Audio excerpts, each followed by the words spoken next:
Now, where there's three different categories for controls, there's actually different services that these controls can carry out. They could be preventative. You're trying to prevent something bad from taking place. So that's maybe why you put a firewall in place, or you write a policy. These are preventative in nature. You're trying to prevent something bad from taking place. Another one would be detective. Detective is after the fact. Something happened, and then you have to have some type of tool to gather the data to figure out what happened. So a detective could be like an IDS or reviewing logs. Then there's corrective. There are corrective controls.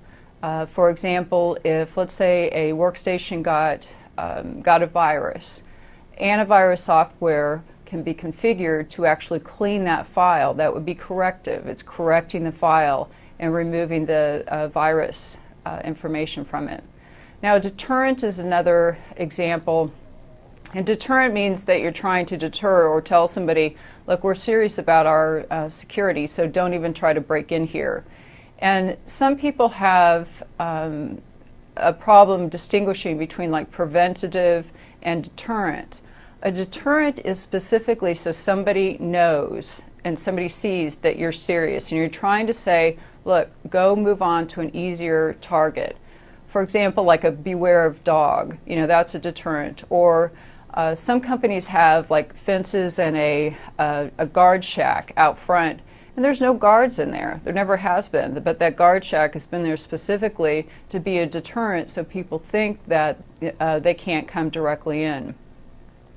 Another service that controls can provide is recovery.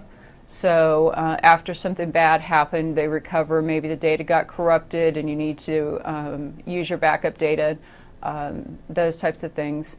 And then the last type of control is compensation or compensating control. And a lot of people have a hard time understanding really what this is. These types of controls are alternate. They're, say, for example, you did your you found the risks, you found your vulnerabilities, and you have, let's say you need security guards. We figured that that's what we need, is security guards to protect our environment. But security guards are really expensive. And you did a cost-benefit analysis, and you figured out that security guards actually cost more than the potential loss. So you come up with another type of a control, compensation for that one. And so then you would buy something cheaper like locks or fences or something like that. So that's very common, is where you think about one type of control that needs to be put in place to provide some type of protection, but either it costs too much, the countermeasure costs too much, or that countermeasure can actually interrupt business functions, so you can't use that type of countermeasure. You have to go to another way. And that's a compensating control, when you have to go to like the secondary alternate control.